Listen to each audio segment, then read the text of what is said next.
जय श्री राधे राधे। आप सभी का स्वागत अभिनंदन बंदन है। आज जो है लाइव में आपको हम श्री जी के जो है लीला का वर्णन करेंगे। कन्हैया से मिलने के लिए द्वारकापुरी में ब्रिजवासी जो है 100 वर्षों के बाद जाते हैं। इस चरित्र का वर्णन जो है हम सुनाने की कोशिश करेंगे आपको। ना तो मैं कोई कथावाचक हूँ और बस एक छोटा सा प्रयास है। किसी के निवेदन पर ये कथा है, क्योंकि किसी के निवेदन था कि आप जो है एक दिन श्री जी पे कथा सुनाइए। तो आज जो है हम श्री जी पे एक छोटी सी कथा लेके आए हैं, तो आप लोगों को हम ज़रूर सुनाएंगे। और किसी के बहुत विशेष निवेदन पे था कि भैया जो है एक बार श्री जी कथा में अब सुना दीजिए। तो हम जो है शेखर भाई आपको राधे राधे। भैया कैसे हैं आप? आशा करते होंगे स्वस्थ होंगे। राधे राधे भैया, राधे राधे। तो श्री जी पे जो है एक छोटी सी कथा हम लेके आए हैं आपको। और कथा तो काफ़ी लंबी थी, लेकिन उसका कुछ भाग जो है मैं आपको आज सुनाऊंगा। और फिर जो है इसका रिस्पांस देखेंगे। अगर अच्छा रहा तो उस पार्ट को जो है हम कल सुनाएंगे। तो आप लोग जो है लाइव में हमसे जुड़िए आके, और श्री जी के जो है चरित्र का रसपान करिए। तो आप सब आइए। सुभाष भाई से विशेष आग्रह है, क्योंकि उनके ही आग्रह पे ये कथा जो है हमने तैयार करी है। और इसमें छोटा सा प्रयास है। बाकी इसमें कोई गलती हो कि कोई त्रुटि हो तो आप उसे क्षमा कर देना। कि वैसे मैं बताया कि मैं भैया कोई कथावाचक नहीं हूँ, बस लाइव में हम लोग आते थे। तो आज जो है गुरुजी हमारे नहीं थे और कल कई मैसेज हमको मिले थे, तो ये निवेदन था। इसी निवेदन पे एक छोटा सा प्रयास है। तो सुभाष भाई, अगर जो है मेरा नोटिफिकेशन आप तक पहुंच चुका हो, इसे हमने 6 बजे का मैसेज डाल रखा था, तो आप जो है लाइव में जुड़िए। और शेखर भाई क्या हाल चाल है? तो कथा हम जो है प्रारंभ करते हैं। कथा हमारी यही है कि जो है ब्रजवासी द्वारिकाधीश से। सुभाष भाई राधे राधे। ये कथा आपके लिए है और हमने आपके विशेष अनुग्रह पे ये तैयार किया है। तो ये कथा में आप बने रहिएगा, पूरा बीच में छोड़ के मत भाग जाइएगा। तो कथा हमारी यही है कि ब्रजवासी लोग जो है द्वारिकाधीश से मिलने के लिए जाते हैं 100 वर्षों के बाद। 100 वर्षों के बाद जो है वो द्वारकाधीश से मिलने के लिए जाते हैं। सभी ब्रजवासी कुरुक्षेत्र में जो है पहुंच जाते हैं। वहाँ बहुत बड़े बड़े महल, बड़े बड़े घर, बड़े बड़े अटारियाँ थी। सारे ब्रजवासी लोग पहुँचे। राधे भैया, राधे राधे। आप भी श्री जी के बड़े आनंद प्रिय भक्त हैं, और ये श्री जी के चरणों में छोटा सा एक उनका चरित्र वर्णन है, किसी के विशेष अनुग्रह पे था। तो कथा का आप भी रसपान करिएगा। और वैसे मैं कथावाचक नहीं हूँ, बस आप लोगों से आशीर्वाद की कामना करता हूँ। तो सारे ब्रजवासी पहुँच जाते हैं। नंद यशोदा भी पहुँचते हैं वहाँ।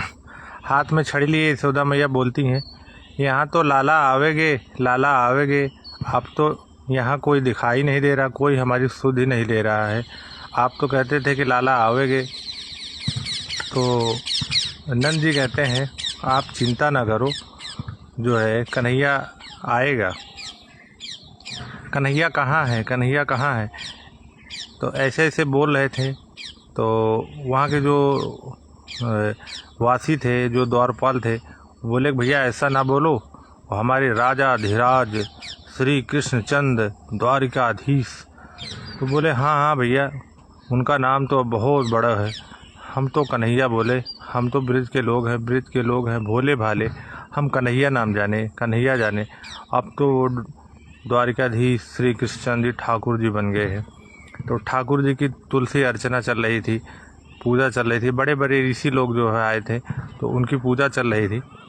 यशोदा मैया, नंद बाबा जो है द्वारपाल के पास जाते हैं। तो नंद बाबा और यशोदा मैया बोले, ये तुलसी अर्चना कहाँ हुए? तो पता नहीं। बड़ी भीड़ लगी थी वहाँ, सारे लोग इकट्ठा हुए थे। तो नंद यशोदा के पहुंचने पर द्वारपाल से कहने लगे कि हे द्वारपाल, हमको जो है श्री कृष्णचंद्र से मिलना है, श्री कृष्ण से मिलना है। तो द्वारपाल जो है कहता है कि किससे मिलना है आपको? तो बोले हमें कन्हैया से मिलना है। तो कन्हैया का नाम सुनते ही द्वारपाल जो है उनके चरणों में पड़ जाते हैं और साष्टांग प्रणाम करने लगते हैं और नेत्र उनके सजल हो जाते हैं। बोलते हैं आप ही हो नंद यशोदा हो? बोले हाँ, हम ही नंद यशोदा हैं। तो वो द्वारपाल कहता है कि आज भी हमारे द्वारिका में जन्म उत्सव में जो गाया जाता है वो यही कहा जाता है कि नंद के घर आनंद भयो, जय कन्हैया लाल की। तो आज भी जो है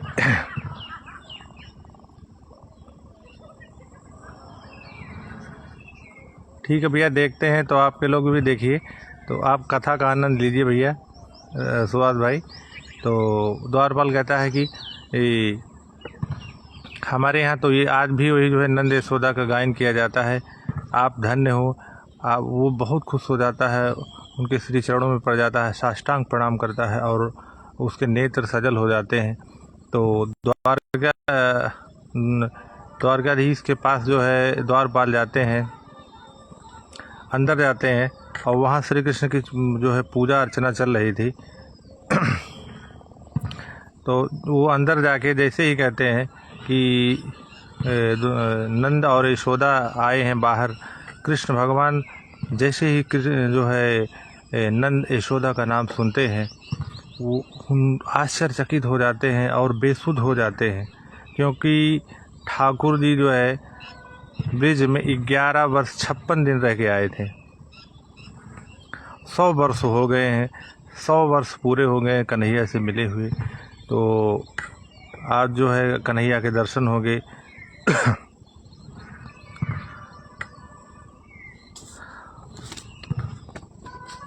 तो अंदर जाके जैसे ही श्री कृष्ण भगवान को बताते हैं कि नंद और यशोदा आए हैं, कृष्ण भगवान सुनते ही उनके नेत्र सजल हो जाते हैं और वो कुछ देर के लिए अचेत हो जाते हैं। सारे द्वारपाल और उनके अंगरक्षक श्री ठाकुर जी को जो है उठाते हैं और ठाकुर जी को उठा के और ठाकुर जी ने कहा कि हमारी मैया कहाँ है, हमारी मैया कहाँ है, हमारे नंद बाबा कहाँ हैं। तो उन फ़ोन ही बजने लगता है, सबसे बड़ी समस्या तो यही है।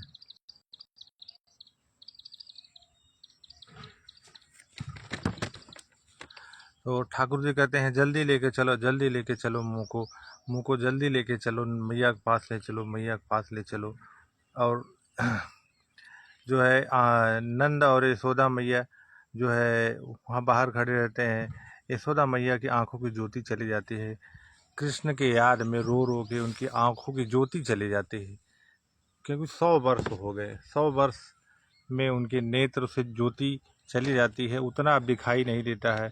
श्री कृष्ण की याद में वो रोती रहती हैं। जैसे ही पहुँचे सबसे पहले मुकुट उनके श्री चरणों में रख दिया, उन मुकुट अपना उतार के माँ यशोदा के श्री चरणों में रख दिया। सारी पटरानियाँ खड़ी हैं, सूर्य ग्रहण का समय चल रहा है। बड़े बड़े ब्राह्मण तप कर रहे हैं, यज्ञ कर रहे हैं, और लेकिन कृष्ण भगवान जो है यशोदा मैया के चरण में पड़कर यशोदा मैया ने कृष्ण को उठाया। मैया बोली तो आज भी लाला वैसे के वैसे है, लाला आज भी ना बड़े भयो, तो वैसे ही जैसे पहले ही बचपन में था, छोटों से 16 वर्ष की अवस्था थी, वैसे आज भी लाला तू आज भी वैसे लागे, 16 वर्ष की अवस्था ही लागे। मैया उनके कानों को स्पर्श करें, इनको मुख को छू रही हैं, उनके वक्ष को छू रही हैं, उनके शरीर को हाथ फेर रही मैया।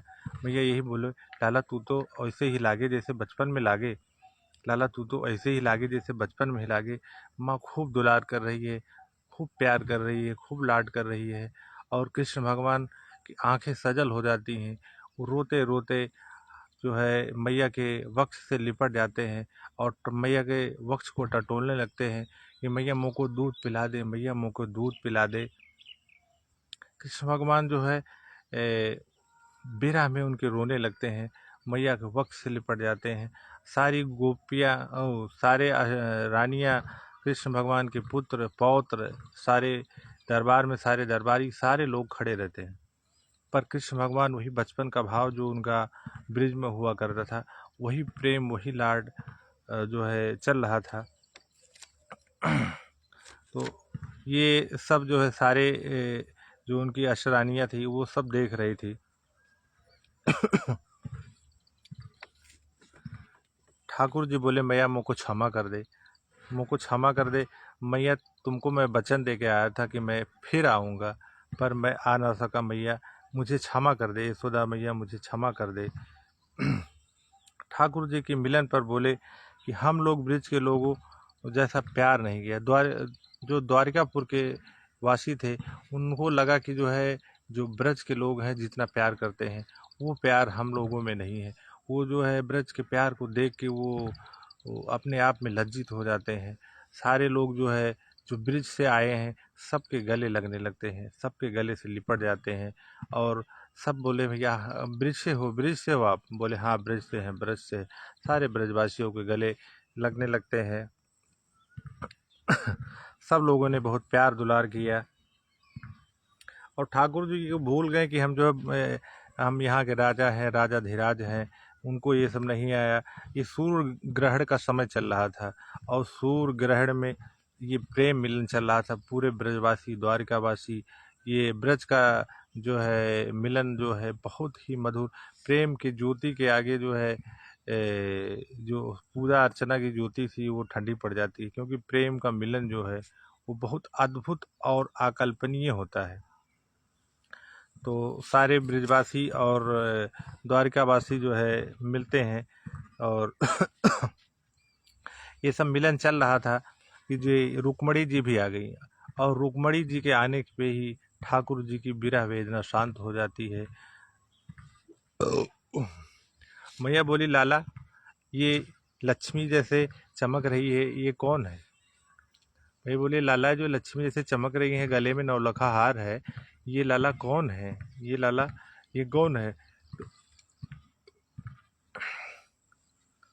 लाला ये लक्ष्मी जैसी है, ये कौन है?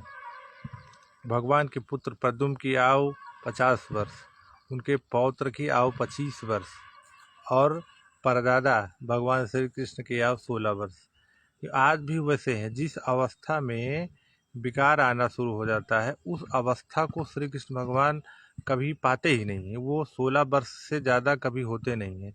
वो 16 वर्ष की अवस्था, क्योंकि जो 16 वर्ष के बाद जो अवस्था होती है इसमें दाढ़ी मूछ या जो है शरीर में परिवर्तन होने लगता है, शरीर में विकार आने लगता है, वो उस अवस्था तक भगवान श्री कृष्ण कभी पहुँचते ही नहीं। आज भी वही जो है 16 वर्ष की अवस्था में रहते हैं। ठाकुर जी वैसे ही बैठे रहते हैं, चारों तरफ लाखों लोग बैठे हैं, द्वारिकावासी, ब्रिजवासी, उनके राजा के अंगरक्षक और अशरानियाँ सारे लोग बैठी हैं। तो कृष्ण भगवान कहते हैं, ये मैया ये आपके जो यमुना में दीप दान का है ना, वो दीप दान का ही प्रभाव है मैया।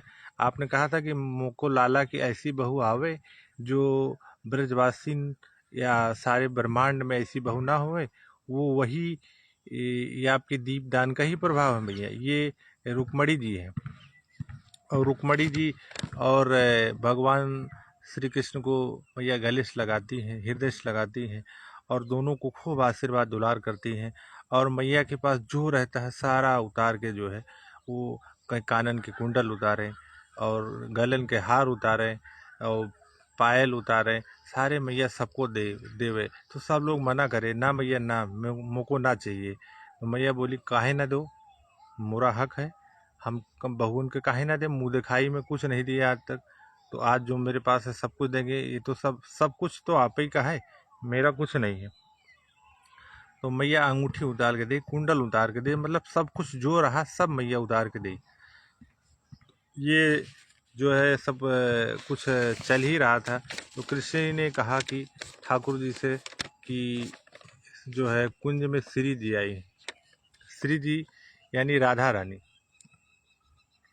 और ये सब मिलन चल ही रहा था कि यशोदा मैया और जो है वासुदेव को पता लगा कि जो है वो देवकी मैया को पता लगा कि जो है यशोदा मैया और जो है नंद बाबा आए हैं। तो देवकी मैया उनसे मिलने के लिए दौड़ी दौड़ी तुरंत चली आती है। और जैसे ही पता लगता है कि देवकी मैया आ रही हैं, और ये देवकी मैया जो है ये क्या नाम यशोदा मैया को जो है आपस में वो बहुत ही प्रेम पूर्वक जो मिलन होता है, और यशोदा मैया उनके चरणों से लिपट जाती हैं। तो देवकी मैया उनको उठाती हैं और गले से लगाती हैं, कहती बहन आपने हमारे पुत्र की रक्षा की, आपने हमारे पुत्र की रक्षा की, इसके लिए आपको बहुत बहुत धन्यवाद जो है। तो इस पे यशोदा मैया कहती हैं नहीं बहन, ये तो तुम्हारा लाला है, तुम्हारा लाला है। तो इस पे जो है वो देवकी मैया कहती है नहीं बहन, ये आप ही का पुत्र है। मेरे आज भी द्वारिका में ही गाया जाता है, नंद के घर आनंद भयो जय कन्हैया लाल की। और हम मुँह को यही में खुशी मिले, मुँह को यही में खुशी मिले जो है कि ये यशोदा मैया का पुत्र है। तो हम सारे लोगों को इसी में खुशी मिलती है, तो वही खुशी हमको मिलती है। और ये सब चल ही रहा था। तो जो है क्या नाम द्वारिकाधीश श्री कृष्ण जो है सबका सबन का परिचय करावें कि मैया ये आश्र सखिया अष्टपटरानियाँ हैं, और ये है। तो मतलब सबका परिचय करवा रहे थे भगवान श्री कृष्ण। अब ये जो मिलन चल रहा था ये बहुत ही जो है मधुर मिलन चल रहा था। तो यशोदा मैया कहती हे विधाता कृपा करे, इस जन्म में मुझे ऐसा पुत्र नहीं मिला, अगले जन्म में मुझे कृपा करिएगा कि आप ही के जैसा पुत्र मिले। ये यशोदा माता कह रही हैं कि मुझको जो है इस जन्म में आप जैसा पुत्र नहीं मिला, आगे जो है हमें इस जन्म में आप जैसा पुत्र मिले। यशोदा मैया उठा के चरणों में लग जाती हैं, और मधुर मिलन की ये मिलन जो है चलती है, क्योंकि आज जो है ये 100 वर्षों के बाद ये मिलन चल रहा था। तो देवकी मैया कहती है नहीं माँ, नहीं बहन, ये तो आप ही के पुत्र हैं, हमारे तो 6 पुत्रों की हत्या कंस ने कर दी, 6 पुत्रों की हमारे जो कंस ने हत्या कर दी है। ये तो आपका प्रताप है और नंद बाबा का प्रताप है कि हमारे पुत्र को आप लोगों ने जो है बचा के रखा और ब्रिज में छुपा के रखा कंस से, और पाला पोसा जो है इतना बड़ा कर दिया। तो ये आपका ही प्रताप है बहन। तो ये सब चल ही रहा था कि मधुर मिलन चल रहा था। किसी ने ठाकुर जी से कहा कि श्री जी भी आई हैं। जैसे ही श्री जी का नाम सुने ठाकुर जी सब कुछ भूल गए, क्योंकि श्री जी उनके लिए प्राणों से भी अधिक प्रिय थी। तो उनका जैसे श्री जी का नाम, श्री जी यानी राधा रानी, तो राधा रानी का नाम जैसे सुना सब कुछ भूल गए। अब भूल के जो है वो एकदम आश्चर्यचकित हो गए। तो उन्होंने पूछा कि श्री जी कहाँ हैं? तो लोग बोले श्री जी कुंज में है, कुंज में है। तो यह थोड़ा डिस्टर्ब हो जाता है, क्योंकि फ़ोन आ जाता है और मैसेज आ जाता है। इस मैसेज और फ़ोन की वजह से थोड़ा डिस्टर्बेंस होती है, तो आप लोग कृपया क्षमा करिएगा। भैया पवन भैया कह रहे हैं कॉल करना, अभी भैया लाइव ख़त्म हो जाएगा तो हम आप लोगों से बात करेंगे। प्लीज़ अगर आप हमको देख रहे हो तो थोड़ा देर रुक जाइए, 10-5 मिनट और लगेगा, और उसके बाद जो है फिर आप लोगों से बात करेंगे। कुंज में विराज रही हैं ठाकुर जी, सहमे सहमे हो गए, एकदम सहमे सहमे जा रहे हैं और ब्रिज के लोगों के पास जा रहे हैं। किशोरी जी अष्ट सखियों के पास बैठी हैं। जब से ठाकुर जी ब्रिज छोड़कर गए हैं 100 वर्षों से, तब से किशोरी जी सोई नहीं है। 100 वर्ष हो गए, किशोरी जी आज तक अभी सोई नहीं है। ठाकुर जी के जाने के बाद 100 वर्ष से किशोरी जी ने कभी निद्रा नहीं ली। ठाकुर जी शिविर में जैसे ही प्रवेश किए तैसे श्री जी बोली, ललिता ठाकुर जी आ रहे हैं। क्योंकि श्री जी को ठाकुर जी के सुगंध से ही पता लग जाती थी कि वो जो श्री श्याम सुंदर आ रहे हैं। तो श्री जी बोली थी ललिता से कि जी श्री श्याम जी आ रहे हैं। तो ठाकुर जी आ रहे, ललिता बोली उनका तो कृष्ण भगवान जो है अंदर आते हैं। ललिता बोली उनका अर्चन पूजन चल रहा है, वो कैसे यहाँ आएंगे? तो श्री जी बोली नहीं, उनकी तन की सुगंध जो आ रही है मोको पूर्ण विश्वास है, मोको पूर्ण विश्वास है कि श्याम सुंदर ही आ रहे हैं। कपाट खुला और सारी सखियां भाव विभोर हो गईं। किशोरी जी के नेत्र सजल हो गए, नीचे करके बैठी थी। ठाकुर जी आ गए, देखूं कैसे, किस अंग को देखूं। 100 वर्ष हो गए थे, 100 वर्ष हो गए थे ठाकुर जी के। ललिता विशाखा अष्ट सखिया उनका इत्र कट जा रहा है, ये फोन आने को जस कट जा रहा है। अब कुछ दिन में इसकी भी व्यवस्था करेंगे कि फ़ोन बंद करके जो है वो वाईफाई नेट की व्यवस्था करेंगे, और जो है ये फ़ोन नहीं आएगा, बार बार जो कटने वाली व्यवस्था है वो कटेगी नहीं। तो सारे सखिया जो है ललिता विशाखा जो है इत्र इत्र का छिड़काव करती हैं, और जो है सारे लोग बैठ जाते हैं। तो जैसे ठाकुर जी अंदर आते हैं, श्री जी के चरणों में बैठ जाते हैं, स्वयं ठाकुर जी, क्योंकि ठाकुर जी सबसे पहले अपने मुकुट को उतार के श्री जी के चरणों में रख देते हैं, श्री जी के चरणों में रख देते हैं। और श्री जी भी आके जो है श्री ठाकुर जी के चरणों में बैठ जाती हैं, और श्री ठाकुर जी जो है श्री जी के मुख को अपनी तरफ करते हैं और उनको देखते रहते हैं, क्योंकि 100 वर्ष के बाद जो है श्री जी को देखने को मिला था। एक इसमें एक पद भी है, हरदास जी कहते हैं, जब जब देखें तेरे रूप तब तब नए नए लागो। मतलब जब हम आपके रूप को देखते हैं तब तब ही नया नया रूप लगता है। मतलब तब तब जो है किशोरी जी को लगता है कि जैसे इस रूप को हमने जो है कभी देखा नहीं था। हर रूप जितनी बार देखते हो हर रूप उनका नया नया लगता है। तो श्री जी की महिमा जो है ऐसी है कि उनको जो देखता है वो देखते ही रह जाता है। उनका उनका कानों का कुंडल, उनके नेत्र, उनके जो है तन की वो सुगंध जो काली कमली ओढ़े श्री श्याम सुंदर जी के बैठी रहती है। ये श्री राधा रानी की जो कृपा है उनका वर्णन करना तो वो सशस्त्र मुखों से नहीं हो सकता है। श्री जी की जो महिमा है वो बहुत ही निराली है। तो श्री जी बोली सिंहासन से उतर के कन्हैया, बोले हाँ। बोले कुछ मांगेंगे तो दोगे? बोले आप जो मांगो मैं सब दूंगा। बोले मुझे एक, जब द्वारका ओ ब्रिज से आप आए थे, मुझको एक वचन लिए थे। वो वचन ये लिए थे कि आप 100 वर्ष में, मतलब जब श्री कृष्ण भगवान ब्रज को छोड़ के जा रहे थे, तो वो बोले थे कि आपके नेत्र से आंसू नहीं गिरना चाहिए, क्योंकि अगर एक बूंद आंसू जो है पृथ्वी पे गिर जाएगी तो अनर्थ हो जाएगा, और जो हमारी लीला है वो लीला पूर्ण नहीं होगी, हम लोग ये धाम छोड़ के यहाँ से चले जाएंगे। तो श्री जी से ये वचन लिए थे। श्री जी ने 100 वर्ष में ना कभी रोई थी और ना कभी सोई थी। तो वही श्री जी आज कह रहे थे कि आज जो मुझको जो वचन दिए थे आप, वो वचन से मुझको मुक्त कर दीजिए। मतलब वो जो वचन था कि आप ना कभी रोएंगी, सोने का वचन था नहीं था, लेकिन जो है श्री जी उनकी याद में जो है वो हमेशा जागते रहते थे, वो कभी सोए ही नहीं, एक आंसू ना गिरे। तो 100 वर्ष हो गए। तो आज जो है आप आज्ञा कर दें कि उन आंसुओं का जो सागर इकट्ठा हुआ है, जो उन आंसुओं की जो नदी इकट्ठा हुई है, आज मैं खूब खोल के रो लूँ, और ये जो हमारे आंसू हैं ये हल्के हो जाएं, कम हो जाएं। तो ऐसा श्री जी जो है उनसे कृष्ण भगवान से निवेदन कर रही थी। मुझको अब बाहर निकालें, थोड़ा जो है रोवे के चाहेंगे। मतलब ये निवेदन कर रहे थे कि मैं थोड़ा रोना चाहती, हृदय से लगा लिए कृष्ण भगवान। और सारी सखियाँ उनका ब्रिज वाला श्रृंगार करने लगी। मतलब जो है द्वारिकाधीश जब ब्रिज से छोड़ के ब्रिज छोड़ के द्वारिका में आए थे, तो उन्होंने कभी श्रृंगार नहीं किया था वो वाला।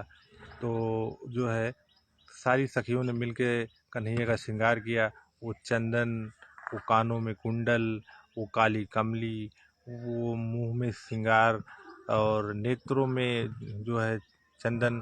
तो सारा श्रृंगार वो ब्रज का जो है वो पहले के जैसा कन्हैया मुरली धारण करते थे, सारा जो है वो श्रृंगार वो कन्हैया का ब्रिज वाला करके सारी सखियाँ उनको तैयार कर देती हैं, और सारे लोग आनंद भाव विभोर हो जाते हैं। कुंज में जो है अष्ट सखियों के साथ जो है कन्हैया रास करते हैं, वो कुंज में चले जाते हैं। जो है श्री कृष्ण भगवान ठाकुर जी श्री जी से कहते हैं कि कुछ दिनों की बात और है, और जो है उसके बाद हम लोग ये धाम छोड़ के चले जाएंगे कुंज में, और कुंज में सदा ही रास करेंगे। तो श्री जी कहती हैं, आप एक बार वादा करके गए थे कि हम फिर आएंगे, लेकिन आज तक आप वापस नहीं आए। परसों की कह के गए थे और बरसों नहीं आए। परसों की कह के गए थे, 100 वर्ष हो गए, 100 वर्षों में आज जो है वापस नहीं आए आज तक। तो आप वादा करके जा रहे हैं, अब कितने दिनों बाद मिलेंगे कोई पता नहीं है। लेकिन आपका जो ये श्रृंगार और आपका जो ये मुख है, यही देख के हम लोग जो है 100 वर्ष तक जो है फिर आपका इंतज़ार करेंगे। ये सब बातें होती हैं। और श्री श्याम सुंदर जो है वहाँ से फिर चले जाते हैं। और राधा रानी जो है कहती हैं, ललिता सखी से कहती हैं कि हे ललिता सखी, आज जो है सेज हमारी लगा दो, आज हम सोएंगे। क्योंकि श्री राधा रानी जो है वो कभी सोई नहीं थी। तो बोली कि हे सखी ललिता, आज जो है सेज लगाइए। और सेज लगा देती हैं ललिता सखी, और काली कमली ओढ़ के वो कृष्ण भगवान की जो श्री जी और श्री राधा रानी जो है वो 100 वर्षों के बाद शयन कक्ष में चली जाती हैं। और वो सोने लिए चली जाती हैं, वो शयन कक्ष पे विश्राम करने लगती हैं। और इधर जो है जब ये श्री कृष्ण भगवान का श्रृंगार देखते हैं तो सारे द्वारिका वासी जो है आश्चर्यचकित हो जाते हैं कि आज तक हमने ऐसा श्रृंगार जो है कभी नहीं देखा है। ये श्रृंगार तो कन्हैया जो है ब्रिज में ही करते थे। तो ब्रिज का वो जो श्रृंगार देख के सारे द्वारिकावासी प्रफुल्लित हो जाते हैं। और जब वो अपने पटरानियों में श्री रुक्मणी जी से मिलने के लिए जाते हैं तो रुक्मणी जी पहचान जाती हैं कि ये जो है श्री जी से मिल के आए हैं। तो बोलती हैं कि आप कहाँ से आ रहे हैं। कृष्ण भगवान के वो नयन के ज्योति बता देते हैं कि ये श्री जी राधा रानी से मिल के आई हैं। तो अष्ट पटरानियों के साथ श्री रुक्मणी जी राधा रानी से मिलने के लिए जाती हैं। और ये दोबारा जो है रुक्मणी जी मिलने के लिए जाती हैं तो श्री जो 100 वर्ष से सोई नहीं थी वो उठ के बैठ जाती हैं। वो ललिता से कहती हैं कि हे सखी, हे ललिता सखी, देखो श्याम सुंदर फिर आ रहे हैं। तो श्री ललिता जी कहती हैं कि नहीं, वो तो गए हैं अभी अभी मिलके, वो क्यों आएंगे। क्योंकि रुक्मणी जी से जो है वो मिलन के बाद श्री श्याम सुंदर जी का जो उनके तन की सुगंध आती थी वो राधा रानी उस सुगंध को पहचान लेती थी। तो वो बोली नहीं, श्री श्याम सुंदर आ रहे हैं। तो कपाट पे जैसे ललिता बाहर जाती हैं और कपाट पे जैसे वो ललिता जी को देखती हैं रुक्मणी जी, वो भाव विभोर हो जाती हैं, उनके चरणों में गिर जाती हैं, बोलती हैं हे श्री जी, हमें अपने श्री चरणों में ले लीजिए। उनका श्रृंगार, उनका अद्भुत देख के वो आश्चर्यचकित हो जाती हैं। तो श्री ललिता जी उनको उठाती हैं, वो कहती हैं कि मैं श्री राधा रानी नहीं हूँ, मैं उनकी अष्ट प्रधान सखियों में एक ललिता हूँ। तो उनकी सुंदरता को देखकर जो है श्री रुक्मणी जी आश्चर्य हो जाती हैं कि उनकी सखियों में जब इतने सुंदर हैं, श्री जी कितनी सुंदर होंगी। तो इस कथा के बाद मैं आपके जो है कमेंट का इंतज़ार करूंगा कि ये कथा हमारी कैसी लगी। और श्री जी और रुक्मणी जी की कथा हम आपको कल जो है सुनाएंगे। आज जो है आपसे यही कथा पे विदा लेते हैं। और ये रुक्मणी जी और श्री जी की कथा जो हम आपको कल सुनाएंगे कि रुक्मणी और श्री जी में कैसे मिलन होता है। तो तब तक के लिए हम आप लोगों से विदा लेते हैं। हमारी कथा कैसी लगी, अगर कोई त्रुटि हो तो उसमें क्षमा कर दीजिएगा भैया। जो है हमने पहले भी कहा था कोई कथावाचक नहीं है, बस ये सुभाष भाई हमारे सऊदीया से हैं, ये जो है इनका आनंद प्रेम है। और श्री जी और राधा रानी और श्री कृष्ण भगवान के बारे में अगर कोई कुछ भी कह दे तो मैं उनकी कृपा से मैं मना नहीं करता हूँ। जितना हमसे प्रयास हो सकता है मैं कोशिश करके ज़रूर सुनाने की कोशिश करता हूँ। उनका चरित्र का गुणगान करना हम आपको कैसे बताएं कि वो कितना अच्छा लगता है। तो सुभाष भाई, मैं आपके निवेदन पे जो है ये आज की कथा का रिस्पांस देखेंगे। और जो श्री जी और रुक्मणी जी की कथा है वो आगे हम आपको कल सुनाएंगे। तब तक के लिए आप लोगों से विदा लेते हैं। भैया राधे राधे, कोई गलती हो उसे क्षमा कर दीजिएगा। जय श्री राधे राधे।